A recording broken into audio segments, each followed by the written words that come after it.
በስመ አብ ወወልድ ወመንፈስ ቅዱስ አሐዱ አምላክ አሜን።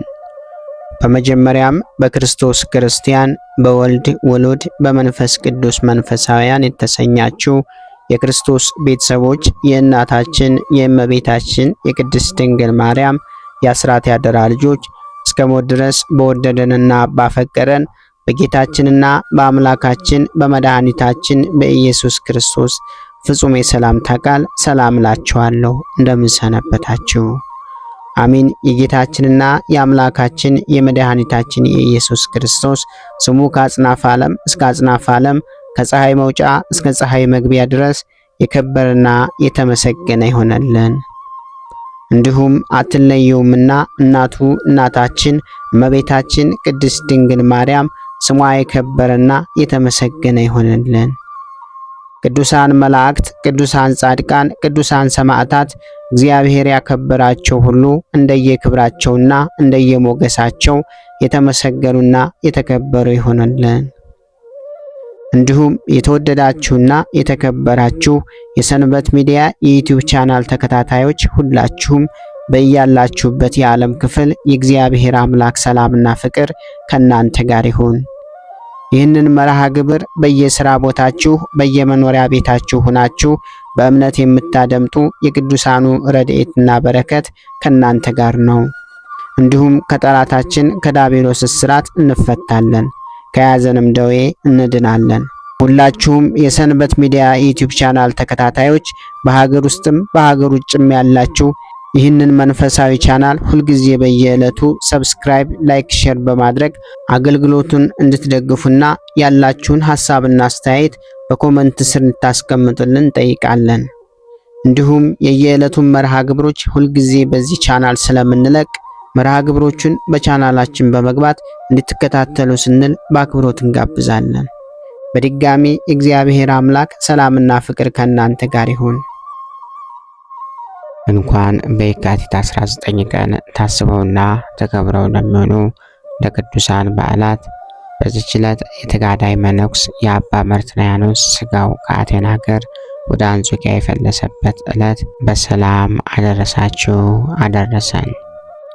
ታላቁ አባ መርትያኖስ እንኳን በየካቲት 19 ቀን ታስበውና ተከብረው ለሚውሉ ለቅዱሳን በዓላት በዚህች ዕለት የአባ መርትያኖስ ሥጋ የፈለሰበት ዕለት የታላቁ ጻድቅ አቡነ አባለ ክርስቶስ የልደታቸው በዓል በሰላም አደረሳችሁ አደረሰን። ታላቁ አባ መርትያኖስ የካቲት 19 በዚህች ዕለት የተጋዳይ መነኩስ የአባ መርትያኖስ ሥጋው ከአቴና አገር ወደ አንጾኪያ የፈለሰበት ዕለት ነው። እርሱም ሽንገላ በኃጢአት ልትጥለው በወደደች ጊዜ ከአመንዝራ ሴት ከተፈተነ በኋላ እርሱ ግን መንኩሶ በገድል እስከተጸመደ ድረስ ስቦ ወደ ንስሐ የመለሰ ነው። ይህ አባት በልጅነቱ ከአንድ ቅዱስ የሆነ አረጋዊ አባት ዘንድ መንኩሶ ታላቅ ገድልን ተጋደለ። ከዚህም በኋላ ሐመረ ኖህ ወደምትባል በቂሳሪያ ወዳለች ገዳም ሄደ። በዚያም እጅግ በጣም የበዛ ገድልን ተጋደለ። በጸሎት በጾም በስግደትም በሌሊትና በመዓልት በመትጋት እየተጋደለ 67 ዓመት በኖረ ጊዜ የገድሉና የትሩፋቱ ወሬ በየቦታው ሁሉ ተሰማ። እነሆ አንዲት በክፉ ስራዋ በዝሙት የታወቀች ኃጢአተኛ አመንዝራ ሴት ሰማች። ጽድቁንና ቅድስናውን በመናገር የሚያመሰግኑትን እንዲህ አለቻቸው፣ እናንተ ታመሰግኑኛላችሁ፣ እርሱ የሚኖረው በዱር ነው፣ የሴት ገጽ ከቶ አያይም። እኔንም ቢያይ ድንግልናውን አጥፍቼ ቅድስናውን ባረከስኩበት ተረምቱንም ባፈረስኩበት ነበር አለች። እርሱ ግን ጥንካሬውን ስለሚያውቁ ተከራከሯት። ስለዚህም በመካከላቸው ክርክር ሆነ። ሄጄ ከኔ ጋራ በኃጢአት በጥለው ምን ትሰጡኛላችሁ አለቻቸውና ገንዘብ ሊሰጧት ተስማሙ። ያን ጊዜም ተነስታ ጌጦቿን፣ ልብሶቿን፣ ሽቶዎቿን ያዘች። መልኳም እጅግ ውብ ነበረ። ፊቷንም ተከናንባ ጨርቅ ለብሳ ወደ በዓቱ ሄደች። ልብሷንና ጌጦቿንም ለብቻቸው በከረጢት አስራ ያዘች። ከበዓቱም ቅርብ በሆነ ጊዜ ተሰውራ እስከሚመሽ ቆይታ የበዓቱን ደጃፍ አንኳኳች። አራዊት እንዲበሉኝ በውጭ አትተወኝ፣ እኔ መጻተኛ ነኝና መንገድም ተሳስቼ ወደዚህ ደረስኩ አለቻቸው። እርሱም በልቡ አሰበ፣ በውጭ በተዋት አራዊት ይበላዋታል፣ ባስገባትም ስለ እርሷ ጦር በእኔ ላይ ይነሳብኛል አለ። ከዚህም በኋላ ከፈተላት። በዚያችን በዓት ውስጥ ትቷት ወደ ሌላ ቦታ ፈቀቅ አለ። እርሷ ግን ልብሶቿን ለብሳ ጌጧቿን ተሸልማ ሽቶቿን ተቀብታ ወደ እርሱ ገባች። ከእርሷ ጋርም እንድተኛ ፈልጋ ከዚህ ማንም የሚለየን የለም አለችው። ቅዱስም የሰይጣን ማጥመጃው እንደሆነ አውቆ ጥቂት ታገሽኝ፣ መንገድን እስታይ፣ እግዚአብሔርን የማንፈራው ከሆነ እንደኛ ያሉ ሰዎች ላንፈራቸው ይገባልና አላት። ይህንንም ብሎ ከእርሷ ዘንድ ወጣ። ታላቅ እሳትንም አንድዶ እግሩን ከውስጡ ጨመረ። ነፍሱንም የሲኦልን እሳት የምትሺ ከሆነ ኃጢአትን ስሪያት አላት። በዘገየ ጊዜ ወደ እርሱ ሄደች። በእሳት ውስጥም እግሩን ሲያቃጥል አይታው እጅግ ደነገጠች። ከእሳትም ውስጥ ጎትታ አወጣችው። ልቧም ወደ ንስሐ ተመለሰ።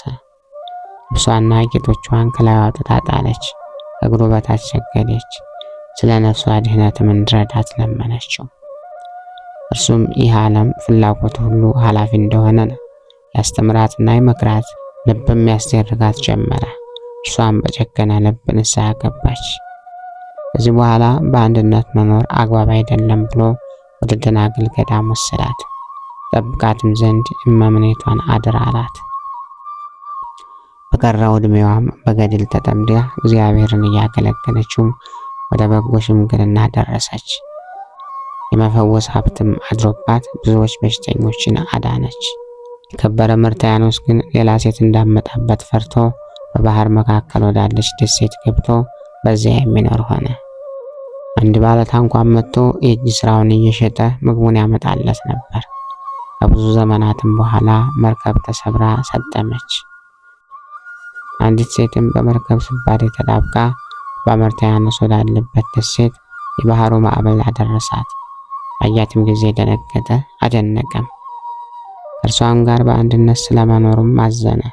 የእግዚአብሔርንም ቃል አስተምሮ የምንኩስና ልብስ አለበሳት። ምግቧንም አዘጋጀለትና ለእኛ በአንድነት መኖር አግባብ አይደለም አላት። ያንም ደሴት ትቶላት ወደ ባህሩ ተወርውሮ ገባ። አንበሪም ተሸክሞ ወደ የብስ አወጣው። 108 አገሮችን እስኪያዳርስ በአገሮች ባሉ ገዳማት ሁሉ ከዚያ ቀን ጀምሮ የሚዘር ሆነ። በአንድ ቦታ እንዳይቀመጥ አስቦ ነበር። ከዚህ በኋላ የእረፍቱ ጊዜ እንደቀረበ አውቆ በበዓት ውስጥ ራሱን እስረኛ አደረገ። ኤጲስቆጶስንም ጠርቶ ከመጀመሪያ እስከ መጨረሻ ገድሉ ሁሉ ነገረው። ኤጲስቆጶሱም ከጸጋው ገናንነት የተነሳ አደነቀ። ከዚህም አስቀድሞ የእግዚአብሔር መልአክ ለኤጲስቆጶሱ ስለ አባ መርትያኖስ ሥጋ እንዳስብ ነግሮት ነበር። ከዚህም በኋላ ነፍሱን በእግዚአብሔር እጅ ሰጠ። ኤጲስቆጶሱም በታላቅ ክብር ገንዞ ቀበረው። ያችን ሴት ግን እስከ ዕረፍት ቀኗ ባለመርከብ የሚጎበኟት ሆነ። ባረፈችም ጊዜ ሥጋዋ እንደ በረዶ ነጥቶ አገኛት። ሥጋዋንም ወደ ሀገሩ ተሸክሞ ወስዶ ቀበራት። ከበረ ቴዎድሮስም ለአንጾኪያ ሀገር በካህዲው የፋርስ ንጉሥ ዘመን ሊቀ ጵጵስና በተሾመ ጊዜ ይህ አባት የካህናት አለቆችና ምዕመናን ልኮ ሥጋውን ከአቴና አፍልሰው ወደ አንጾኪያ ከተማ መጡት። በምስጋናም እየዘመሩ አክብረው ተቀበሉት። ሊቀ ጳጳሳቱም ተሳልመው በሳጥን አድርጎ በቤተ ክርስቲያን ውስጥ አኖረው። በዚችም ዕለት በዓልን አደረጉለት።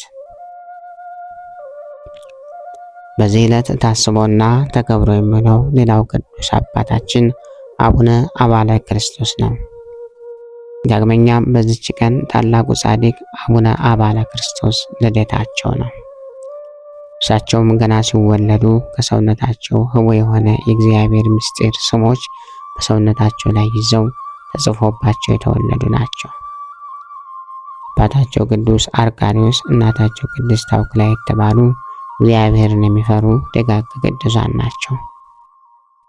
እነዚህ ቅዱሳን የኢትዮጵያ ነገሥታት መዲና በሆነች በአክሱም ከተማ በንጉሥ አንበሳ ወንድም በ910 ዓመተ ምህረት በቤተ ክርስቲያን ሥርዓትና ሕግ በቅዱስ ጋብቻ ተጋቡ። ንጉሥ አንበሳም በነገሰ በመጀመሪያ ዓመት እነርሱም በጾም በጸሎት ተወስነው ሲኖሩ እግዚአብሔር የተባረከ ልጅ ቅዱስ አባለ ክርስቶስን ሰጣቸው። በዚህም መሰረት አቡነ አባለ ክርስቶስ የካቲት 19 ቀን በአክሱም ከተማ ተወለዱ። እንደ ነቢዩ ቅዱስ ኤርምያስ በእናታቸው ማኅፀን ሳሉ የተመረጡ ብፁዓን ናቸውና ብፁዕ አባታችን አባለ ክርስቶስ ከሰውነታቸው ህቡዕ የሆነ እግዚአብሔር የምስጢር ስሞች የተባሉ ህቡዓን የምስጢር ስሞች በሰውነታቸው ላይ ይዘው ወይም ተጽፎባቸው ተወለዱ። እናታቸውና አባታቸው ይህንን ተአምር በማየት እየተደነቁና እየተገረሙ ትርጉሙ ምን ይሆናል እያሉ ሲደነቁ ሊቀ መላእክት ቅዱስ ሚካኤል በድንገት መጥቶ የእግዚአብሔር አገልጋዮች ጻድቃን ሆይ ሰላም ለእናንተ ይሁን አላቸው። ዳግመኛም እኔ የመጣሁት በእግዚአብሔር ትእዛዝ ነውና እነዚህን የእግዚአብሔር ህቡዓን ስሞች ልተረጉምላችሁ መጥቻለሁ አላቸው። ይህ ታላቅ ስም አባለ ክርስቶስ ተብሎ ይጠራል አላቸው። ትርጉሙም አጋንንትን የሚያስር ጠላትን የሚያርቅ ማለት ነው ብሎ ተርጉሞላቸው ከነገራቸው በኋላ እንዳጠምቁት አዘዛቸውና ከእነርሱ ተሰወረ። ከዚህም በኋላ ወላጆቻቸው አርጋዮስና ቅዱስ ታውክልያ በመልአኩ ትእዛዝ መሰረት ወደ አክሱም ሊቀ ጳጳሳት ወደ አባ ሉቃስ ዘንድ ወሰዷቸው። ሊቀ ጳጳሱም ሊያጠምቋቸው ሲቀርቡ ህቡዓን የምስጢር ስሞች የመለኮት ቃል ስለሆነ ወዲያውኑ ደንግጠው ወደቁ። በዚህም ጊዜ ቅዱስ ሚካኤል መጥቶ በፍጥነት አነሳቸውና በዚህ በምታዩት ተአምር ይህንን ሕፃን ልጅ አጥምቀው ስሙንም በህቡዓን ስሞች ትርጉም መሰረት አባለ ክርስቶስ ብለህ ጥራው በማለት ነገራቸው። ዳግመኛም መልአኩ ስለ አቡነ አባለ ክርስቶስ እንደ ፋኑኤል መልክና እንደ አምላኩ መድኃኔዓለም ክርስቶስ የሕሙማን መድኃኒት ይሆናል ብሎ ከነገራቸው በኋላ ተሰወረ። እግዚአብሔር ምስጋና ይሁን። እኛንም በከበሩ ቅዱሳን ጸሎት ይማረን፣ በረከታቸውም ከኛ ጋር ትኖር ለዘላለሙ አሜን። ጌታ ሆይ ከብልጽግናቸው ብዛት የተነሳ ብዙ መባን ካገቡት ይልቅ የድሃይቱን አነስተኛ መባ እንደተቀበልክ ለሁል ጊዜ የሚያገለግሉህን አላፍ መላእክት እያሳሰብኩ በችግሬ ጊዜ የማቀርብልህን ምስጋና ተቀበል። እናንተም ቅዱሳን ነቢያት፣ የወንጌል ሰባኪያን ሐዋርያት፣ ሰማዕታትና ጻድቃን፣ ትጉሃን መላእክት፣ ፍጹማን ደናግል እንዲሁም ደጋጎች መነኩሳት ወይ ልጅ አዋቂ ሳይለይ የምንሰበሰብበትን የጉባኤ ቦታ ባርኮ ይህንን መጽሐፍት አዘጋጅቶ ብራና ዳምጦ የጻፈውና ያጻፈውን ከግዕዝ ወደ አማርኛ የተረጎመውን ቃለ ንባቡን በእርጋታ መንፈስና በተመስጦ ሕሊና ያዳመጠ በደለኛን ሁሉ የምታስምር የጌታ እናቱ በማርያም ጸሎት ኢየሱስ ክርስቶስ ሆይ በአንድነት ይማረን። ኢየሱስ ክርስቶስ ሆይ በአንድነት ይማረን። ኢየሱስ ክርስቶስ ሆይ በአንድነት ይማረን። ክብር ምስጋና ይሁን አንድ አምላክ ለሚሆን ለአብ ለወልድ ለመንፈስ ቅዱስ ስም እስከ ዘላለሙ አሜን። ወስብሐት ለእግዚአብሔር ወለወላዲቱ ድንግል ወለመስቀሉ ክቡር። ይቆየን።